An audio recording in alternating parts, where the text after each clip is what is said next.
¿qué hacer cuando tenemos un niño, una nena con una alergia a alimentos? Doctora, nos piden tus datos, por favor, sin antes también enviarles un cordial saludo a todos nuestros amigos que nos escuchan en el interior del país, pero sobre todo en Mérida, Yucatán, a la doctora Goretti, que nos está escuchando y nos manda saludos. Muchos saludos. Un abrazo y un hasta saludo. Mérida. Así es. Doctora, ¿dónde te pueden localizar? Si nos puedes dar algún dato, correo electrónico o número telefónico. Están pidiendo que dónde consultar a dónde la te doctora pueden Mónica, porque es ir la a única consultar. que sabe de alergia a alimentos aquí en este país. Mis datos completos, con muchísimo gusto.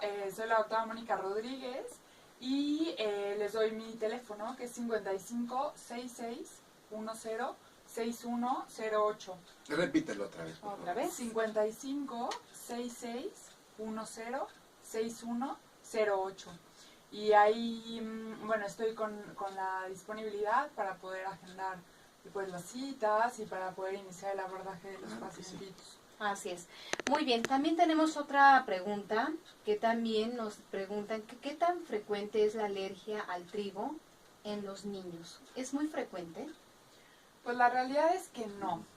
Entonces aquí vamos a hablar como de algunas como distinciones de cuándo sí es alergia y cuándo es alergia. Ajá. Que es un punto importante. Eso es importantísimo. Entonces, bueno, la alergia al trigo, vamos a hablar como de términos que a lo mejor son un poquito como específicos, porque en el momento en el que nosotros hablamos de alergia al trigo, estamos hablando de un mecanismo de hipersensibilidad, muchas veces puede estar mediado por IgE, digo que esas son como cosas muy específicas como el alergólogo frente a alguna proteína del trigo.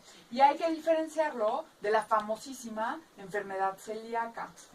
¿Okay? Entonces, es muchísimo más grave el escenario de la enfermedad celíaca. La enfermedad celíaca es una reacción de hipersensibilidad que podemos tener algunos componentes del trigo, pero que mimetizan o se parecen a componentes propios que nosotros tenemos en nuestras células. De hecho, para ser como muy elegantes a la hora de hablar de la enfermedad celíaca, tendríamos que hablar de que es en realidad una reacción de autoinmunidad frente a nuestras propias células y que es inducido por algunas proteínas del trigo. Es un escenario muy serio. A nadie nos gustaría tener una enfermedad celíaca real. Se diagnostica con pruebas de laboratorio, de exámenes inmunológicos súper especiales, se diagnostica con biopsias, resultado de las endoscopias o colonoscopias. En realidad es un escenario gravísimo.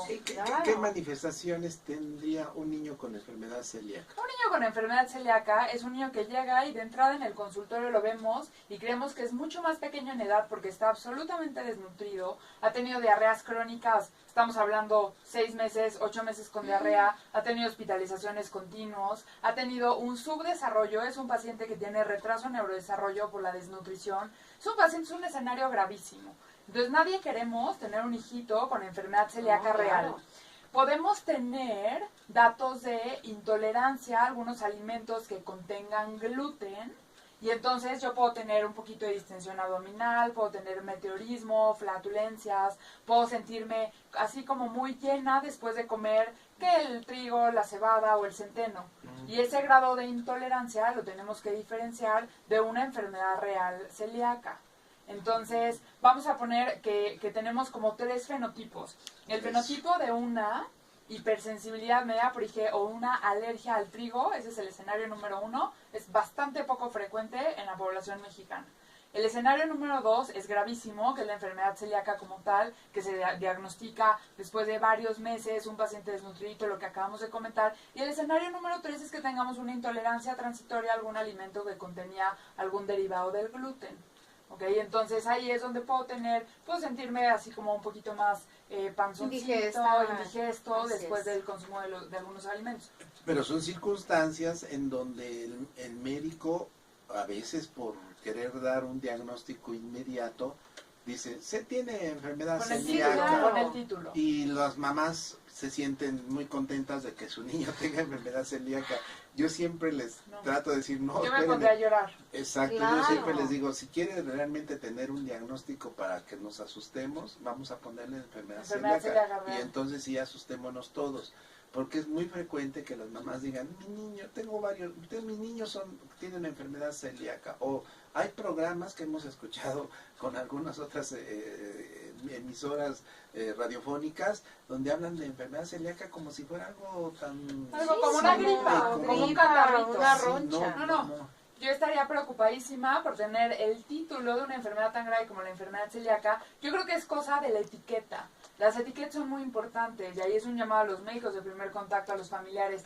Cuando nosotros tenemos una reacción adversa a un alimento, hay que decir, tengo una reacción adversa a consumir alimentos derivados del gluten, tengo una reacción adversa a consumir litros y litros de leche, Pero es ¿no? muy Como las diferente intolerancias. el decir, tengo una reacción adversa a decir soy celíaco. Y o creo niño que ahí, celíaco, ¿no? exactamente, y creo que ahí podríamos hacer como adelante. las diferencias Así es. de cuándo se trata de una alergia a cuándo se Eso trata es a muy una importante, reacción Mónica. adversa. Por favor, dinos cómo sería esta situación. Las reacciones adversas a los alimentos pueden presentarse en miles y miles y miles de circunstancias.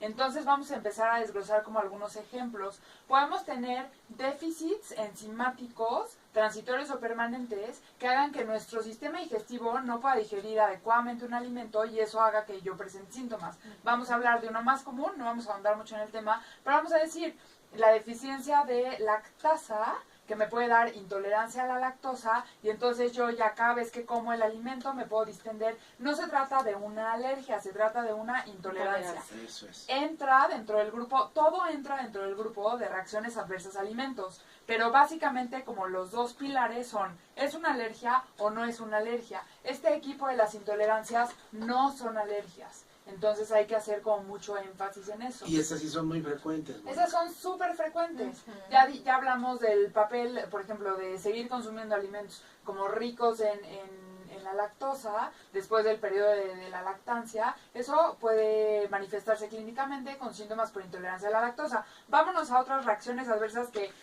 Por ejemplo, yo vivo todos los días después de tomarme 1 litro de café en las mañanas, pues puedo tener algo de palpitaciones, sudoración, incluso ansiedad. Son síntomas relacionados al consumo de un alimento. Claro, Entonces, o a una Coca-Cola O incluso. a una Coca-Cola o al té, ¿no? La teína Sí, la incluso. teína. Entonces, tenemos sustancias que me ocasionan síntomas. Son reacciones adversas del alimento.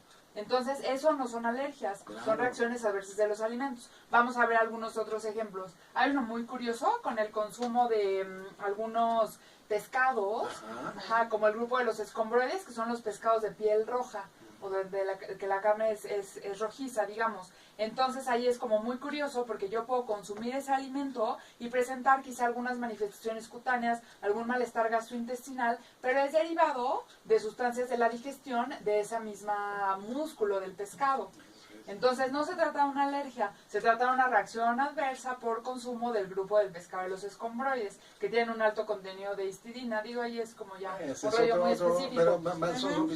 pero sí son, y esto como que pescado, El atún. El atún, el salmón. El lomo de atún, el salmón. El Entonces, salmón. Róbalo. es muy bueno, Exacto. puede haber Pues, reacción, ya. pero no se asusten. No se asusten, No, es una claro. reacción adversa. Pongámosle el título. Los Eso. invitamos a todos a poner el título de reacción adversa a alimentos. Esa es la pero no me palabra lo clave. encasillen en que sea una alergia, porque ya hablamos de las cosas particulares de las alergias. Otro ejemplo como muy rápido, que ya lo habíamos tocado, una gastroenteritis en la esquina por comer tacos hoy viernes en la noche, me da diarrea, náusea y vómito, me puede dar incluso fiebre, ¿no? Una disentería o cualquier cosa. Es un proceso infeccioso y eso me condicionó una reacción adversa al consumo del taco de la esquina. Escucha bien a Donay.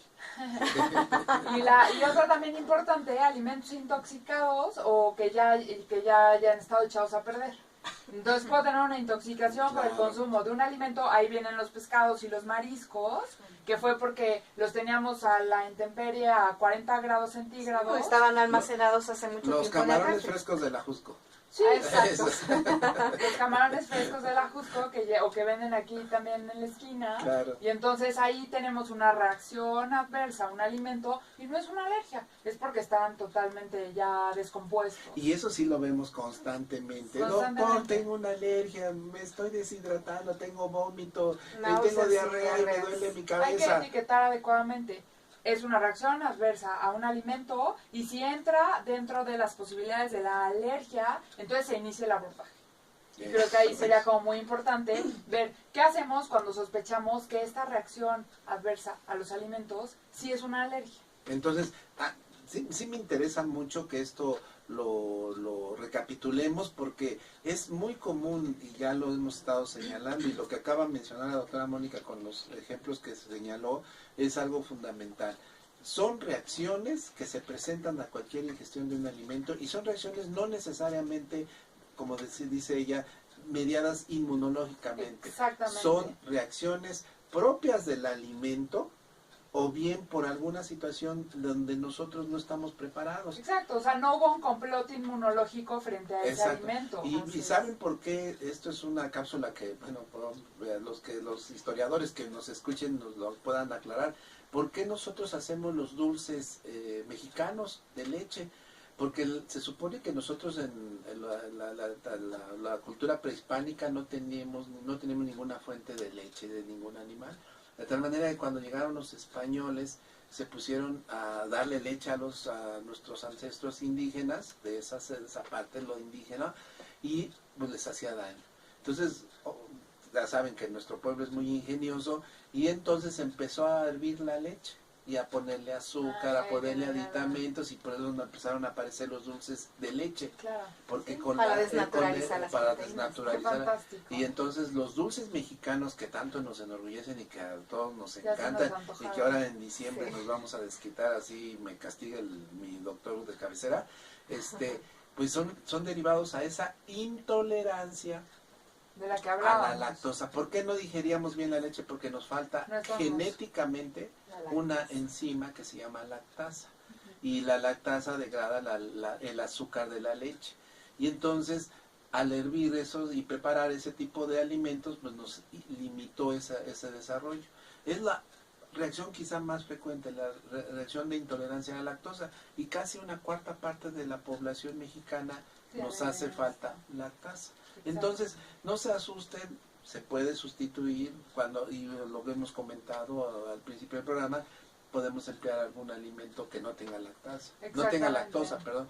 Entonces es un ejemplo de tantos de lo que nosotros debemos enfrentar. Y por favor, colegas, mejor ponerle, envío a este paciente con reacción adversa a un alimento, a decirle, señora, váyase porque tiene enfermedad celíaca.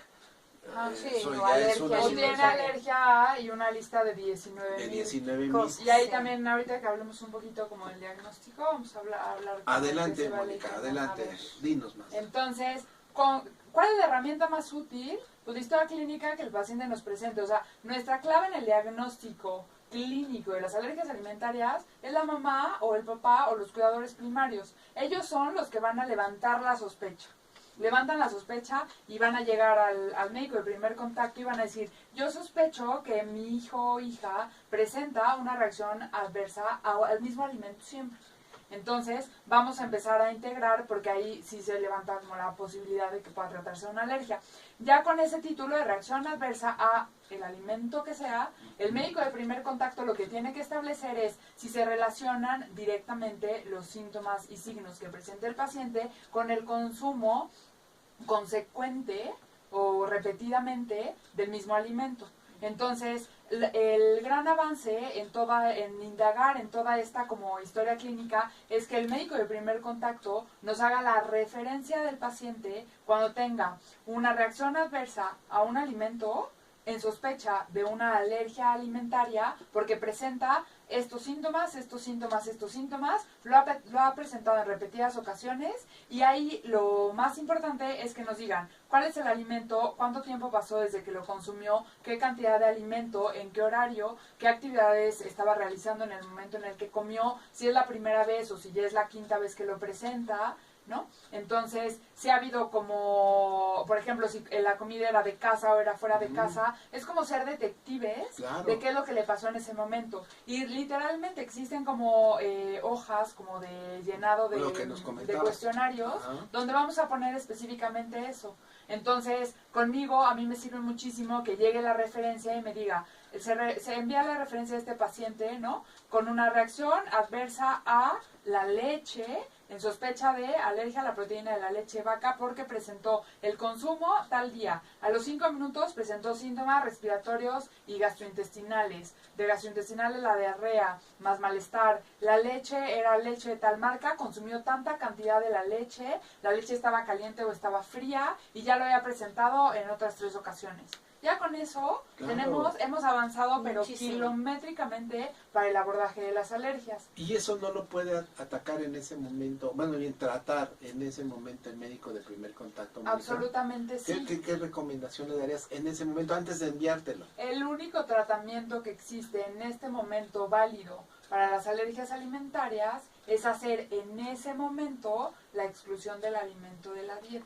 Hasta ahí llega. No más. No más. No puede decir, bueno, entonces ahora le voy a dar tal medicina.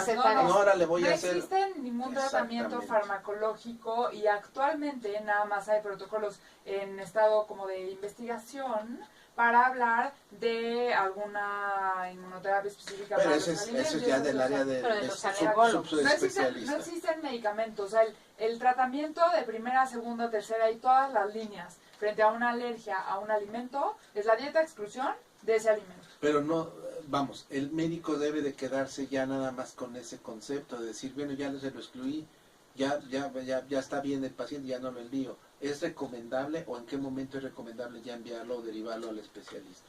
Con más razón, si el médico de primer contacto excluyó de la dieta el alimento y el paciente se estabilizó y no volvió a presentar reacciones, me da mucho más peso al diagnóstico de la alergia alimentaria. Claro. Y en ese momento ese paciente tiene que ser abordado por un alergólogo porque las alergias alimentarias ya van a ser indicación absoluta de que el paciente cuente con medicamentos fuertes en caso de que presente una reacción grave. Vamos a hablar de ¿cuál? Adrenalina.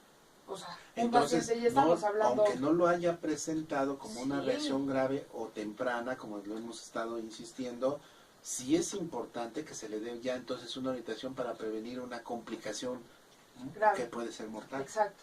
Okay. Entonces creo que ahí los puntos claves son los familiares son quienes empiezan como la sospecha diagnóstica, el médico por la clínica, el médico de primer contacto hace todo lo de detective para saber cuáles alimentos fue el culpable, etcétera. Él indica como el tratamiento, la dieta de exclusión y en ese momento dobla la hojita, pasa la carta hacia el alergólogo para que se pueda o concretar o descartar el diagnóstico ya en este punto. De la sospecha. Exactamente.